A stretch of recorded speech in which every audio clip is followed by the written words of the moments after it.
Like, you don't need to have all these things, but you better have most of them. Family, friends, career, educational goals, plans for, time outside of work, attention to your mental and physical health, etc. That's what life is about. And if you don't have any of those things, well, then all you've got left is misery and suffering. So that's a bad deal for you. So once you set up that goal structure, let's say, and that's really in many ways that's what you should be doing at university. That's exactly what you should be doing, is trying to figure out who it is that you're trying to be, right? And you aim at that, and then you use everything you learn as a means of building that person that you want to be. And I really mean want to be. I don't mean should be. Even those things are going to overlap. And it's important to distinguish between those, because that's partly, and this is back down to the micro routine analysis. So if I was saying, well, you're going to try to make yourself more industrious. Okay, number one, specify your damn goals, because how are you going to hit something if you don't know what it is? That isn't going to happen. And often people won't specify their goals too, because they don't like to specify conditions for failure. So if you keep yourself all vague and foggy, which is real easy, because that's just a matter of not doing as well, then you don't know when you fail. And people might say, well, I really don't want to know when I fail because that's painful. So I'll keep myself blind about when I fail. That's fine, except you'll fail all the time then. You just won't know it until you've failed so badly that you're done. And that can easily happen by the time you're 40. So I would recommend that you don't let that happen. So that's willful blindness, right? You could have known, but you chose not to. Okay, so once you get your goal structure set up, you think, okay, if I could have this life, looks like that might be worth living, despite the fact that it's going to be, anxiety provoking and threatening, and there's going to be some suffering and loss involved and all of that. Obviously, the goal is to have a vision for your life such that, all things considered, that justifies your effort. Okay, so then what do? Well, then you turn down to the micro routines. It's like, okay, well, this is what I'm aiming for. How does that instantiate itself day to day, week to week, month to month? And that's where something like a schedule can be unbelievably useful. Google Calendar. It's like, make a damn schedule and stick to it. Okay, so what's the rule with the schedule? It's not a bloody prison. That's the first thing that people do wrong. They say, well, I don't like to follow a schedule. Well, it's like, well, what kind of schedule are you setting up? Well, I have to do this, then I have to do this, then I have to do this, and then I just go play video games, because who wants to do all these things that I have to do? It's like, wrong.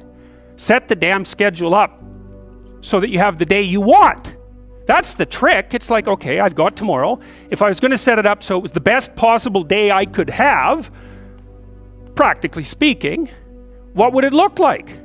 Well, then you schedule that. And obviously there's a bit of responsibility that's going to go along with that, because if you have any sense, one of the things that you're going to insist upon is that at the end of the day, you're not in worse shape than you were than at the beginning of the day, right? Because that's a stupid day. If you have a bunch of those in a row, you just dig yourself a hole and then you bury yourself in it. It's like, sorry, that's just not a good strategy. It's a bad strategy. So maybe 20% of your day has to be responsibility and obligation, or maybe it's more than that, depending on how far behind you are. But even that, you can ask yourself, okay, well, I've got these responsibilities. I have to schedule the damn things in.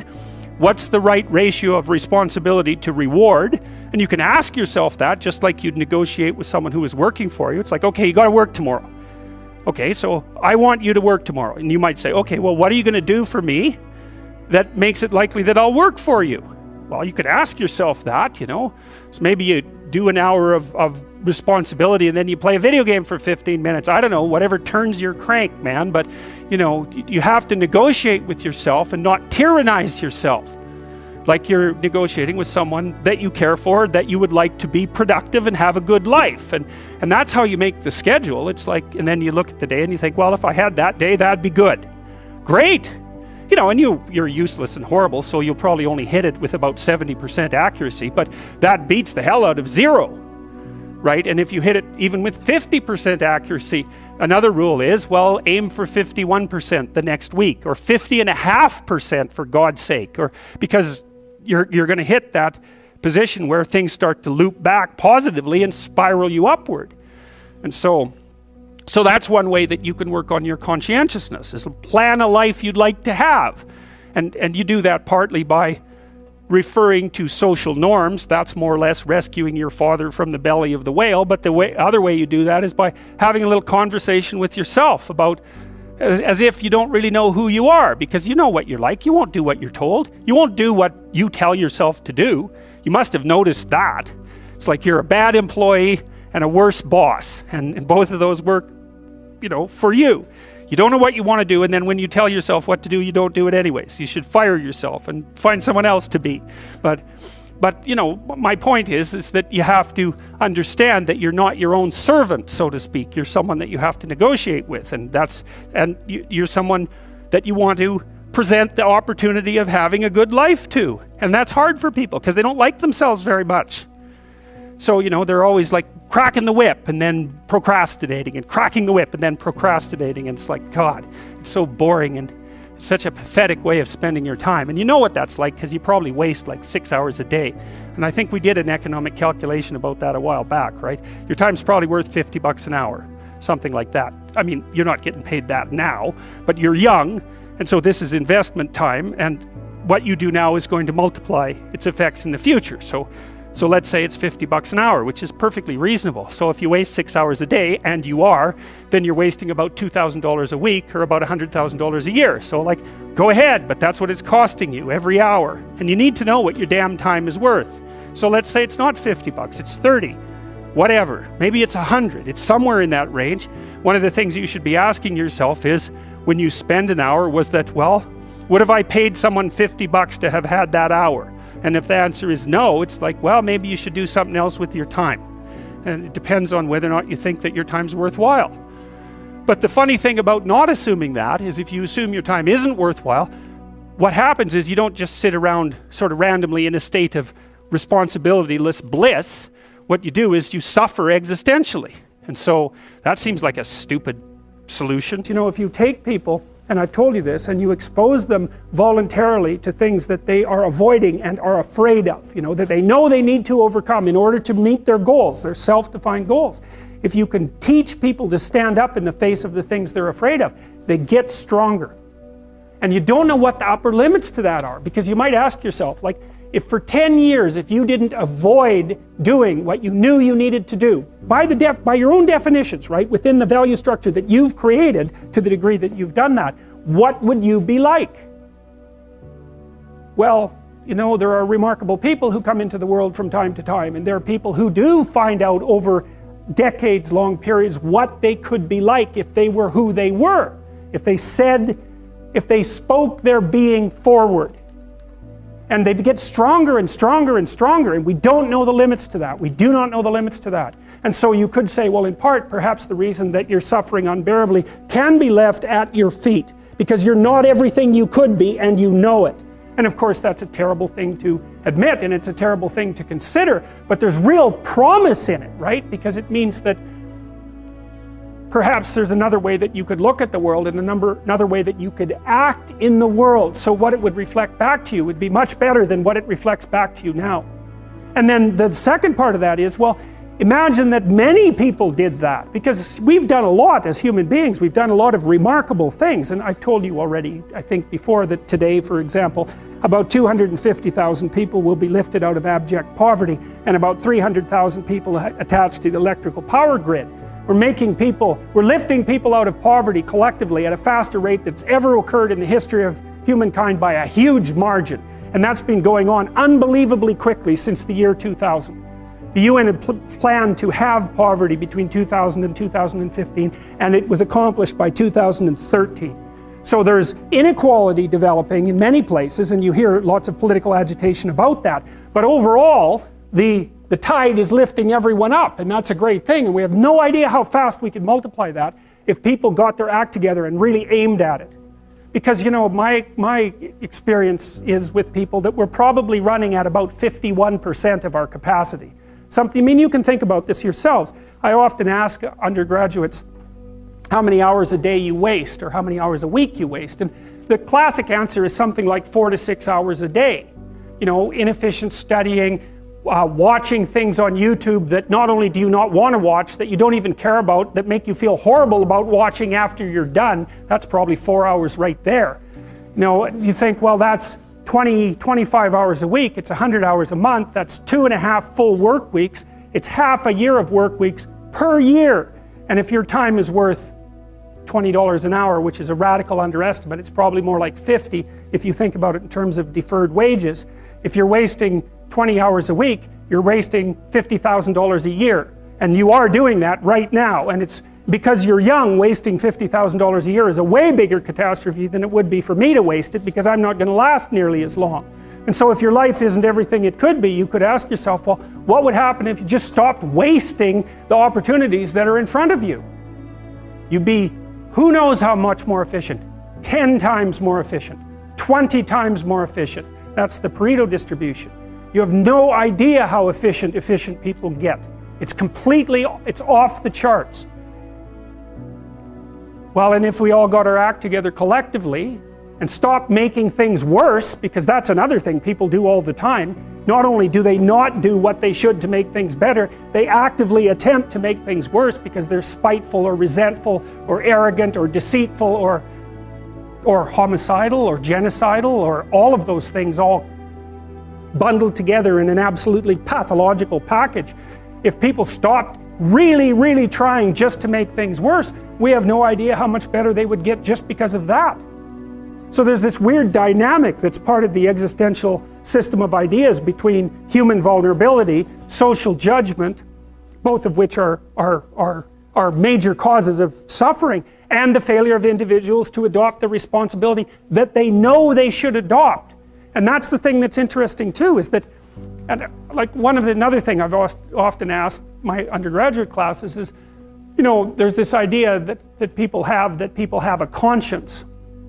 And you know what the conscience is. It's this feeling or voice you have in your head just before you do something that you know is stupid, telling you that probably you shouldn't do that stupid thing. You don't have to listen to it, strangely enough. But you go ahead and do it anyways, and then of course exactly what the conscience told you was going to happen inevitably happens, so that you feel even stupider about it than you would if it happened by accident, because you know, I knew this was going to happen, I got a warning it was going to happen, and I went and did it anyways. And the funny thing too is that conscience operates within people, and we really don't understand what the hell that is. So you might say, well, what would happen if you abided by your conscience for 5 years or for 10 years? What sort of position might you be in? What sort of family might you have? What sort of relationship might you be able to forge? And you can be bloody sure that a relationship that's forged on the basis of who you actually are is going to be a lot stronger and more welcome than one that's forged on the basis of who you aren't. Now, of course, that means that the person you're with has to deal with the full force of you in all your ability and your catastrophe, and that's a very, very difficult thing to negotiate. But if you do negotiate it, well, at least you have something, you have somewhere solid to stand, and you have somewhere to live, you have a real life. And it's a great basis upon which to bring children into the world, for example, because you can have an actual relationship with them instead of torturing them half to death, which is what happens in a tremendously large minority of cases. Well, it's more than that too, because, and this is what I'll close with, and this is why I wanted to introduce Solzhenitsyn's writings to you. You see, because it isn't merely that your fate depends on whether or not you get your act together and to what degree you decide that you're going to live out your own genuine being. It isn't only your fate, it's the fate of everyone that you're networked with. And so, you know, you think, well, there's 7 billion people in the world. We're going to peak at about 9 billion, by the way, and then it'll decline rapidly, but 7 billion people in the world, and who are you? You're just one little dust mote among that 7 billion, and so it really doesn't matter what you do or don't do, but that's simply not the case.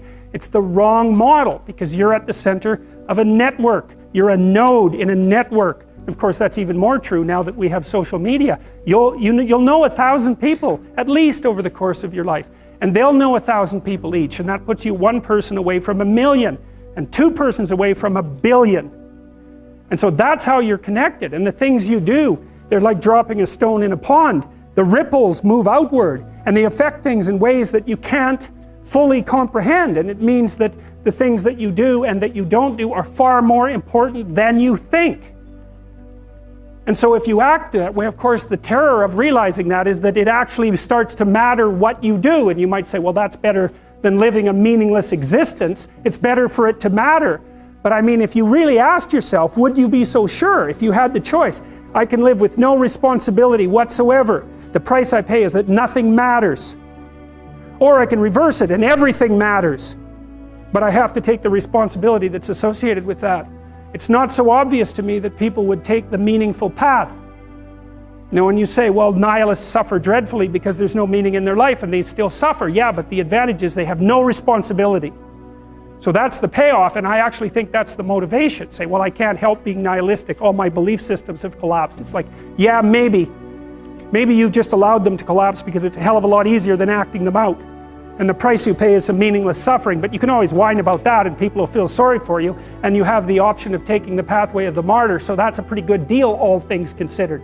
Especially when the alternative is to bear your burden properly and to live forthrightly in the world. Well, what Solzhenitsyn figured out, and so many people in the 20th century, it's not just him, even though he's the best example, is that if you live a pathological life, you pathologize your society. And if enough people do that, then it's hell. Really. Really. And you can read the Gulag Archipelago if you have the fortitude to do that, and you'll see exactly what hell is like. And then you can decide if that's a place you'd like to visit, or even more importantly, if it's a place you'd like to visit and take all your family and friends. Because that's what happened in the 20th century. How to think about motivation? We'll think about it from the hypothalamic perspective. So we could say one thing that motivation does is set goals. We could say that emotions track progress towards goals. And I'm going to use that schema even though it's not exactly right. So you say, well, motivation determines where you're going to aim. So if you're hungry, you're going to aim at something to eat. And then that will organize your perceptions so that you zero out everything that isn't relevant to that task, which is almost everything. You concentrate on those few things that are going to facilitate your movement forward. When you encounter those things, that produces positive emotion as you move through the world towards your goal, and you see that things are laying themselves out that facilitate your movement forward. Those things cause positive emotion. And if you encounter anything that gets in the way, then that produces negative emotion, and it can be like threat, because you're not supposed to encounter something that gets in the way. It can be anger, so that you move it away. It can be frustration, disappointment, grief. Those would, if you had a response that serious to an obstacle, it would probably punish the little motivated frame right out of existence. You know, so you walk downstairs and, I don't know, the contracting company has set a wrecking ball through your kitchen. It's like, that's going to be disappointing. You're not going to keep eating the peanut butter sandwich in the rubble. That little frame is going to get punished out of existence, and some new goal is going to pop up in its stead. And you know, one of the things we're going to try to sort out is how do you decide when you've encountered an obstacle that's so big that you should just quit and go do something else? Because that's not obvious. You know, and you can get into counterproductive persistence pretty easily. So we don't know how people solve that problem. It's a really complicated one. So anyways, we're going to work on that scenario. Your hypothalamus pops up micro goals that are directly relevant to biological survival. That produces a frame of reference. So it's not a goal, it's not a drive, and it's not a collection of behaviors. It's a little personality. And the personality has a viewpoint, it has thoughts that go along with it. It has perceptions, it has action tendencies, all of that. You can see this in addiction, most particularly. So one of the things that you find often with people who are alcoholic is they lie all the time. And that's because when they've built a little alcohol-dependent personality inside of themselves, or a big one, maybe it's 90% of their personality, and one of the things that consists of is all the rationalizations that they've used over the years to justify their addiction to themselves and to other people. And so the addiction has a personality. You know, and so when the person is off, or maybe they're addicted to meth or something like that, where the addiction is more, it's more short-term powerful, than I would say, than an alcohol addiction. They'll say anything. And the words are just tools used to get towards the goal. And if they happen to be deceptive, whatever, it doesn't matter. They're just practical tools to get towards the goal. And then when you get towards the goal and you take a nice shot of meth or something like that, you reinforce all those rationales that you used to get the drug, and then the next time you're even a better deceiver and liar. So, okay, so we're going to say motivations, one way of thinking about it is they set goals, but it's not the right way of thinking about it.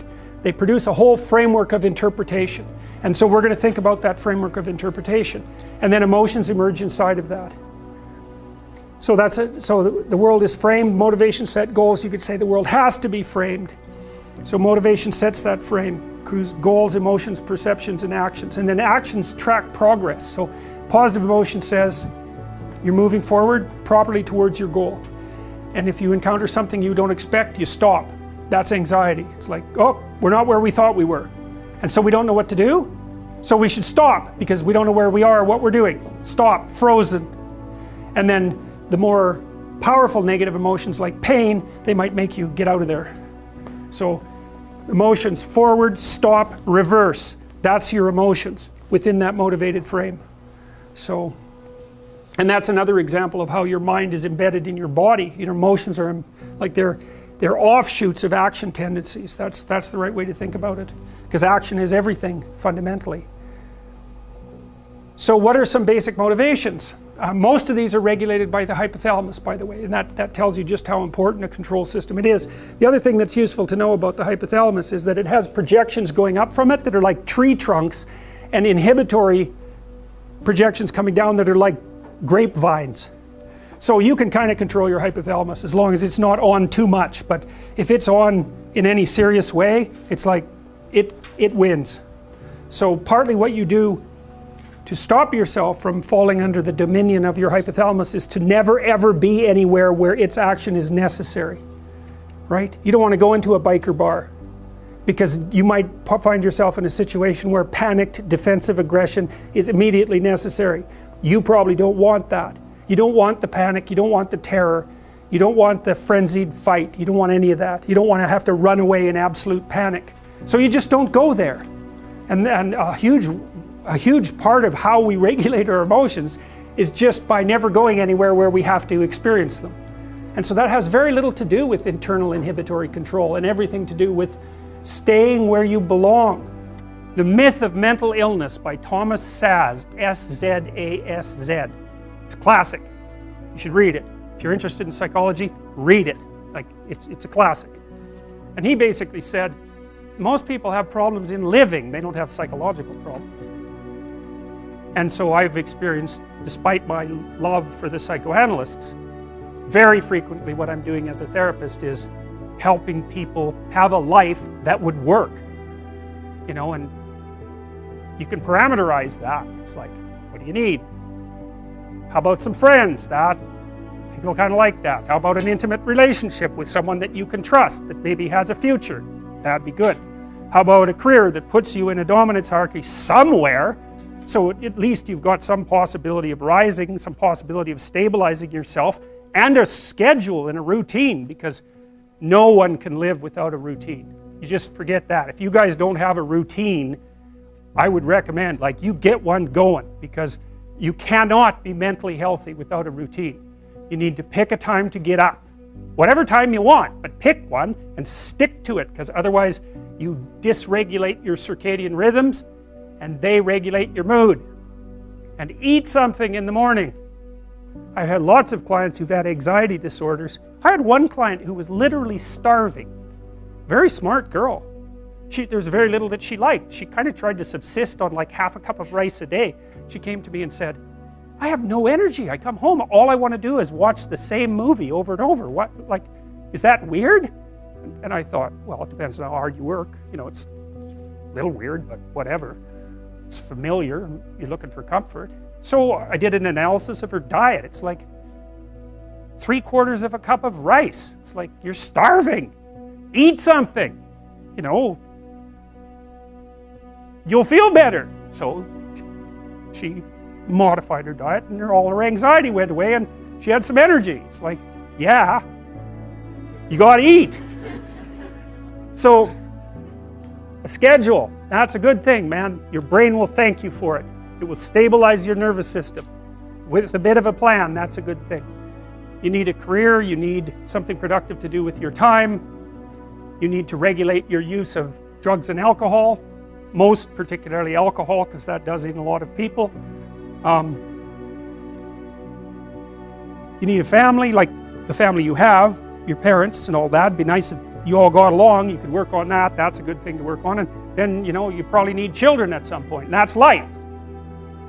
That's what life is. And if you're missing, you know, you may have a good reason to not be operating on one of those dimensions. It's not mandatory, but I can tell you that if you're not operating reasonably well on 4, I think I mentioned 6, if you're not operating reasonably well on at least 3 of them, there's no way you're going to be psychologically thriving.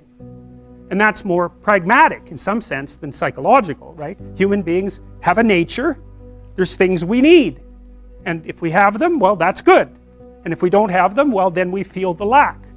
And so behaviorists, behavioral psychologists concentrate a lot more on that sort of thing.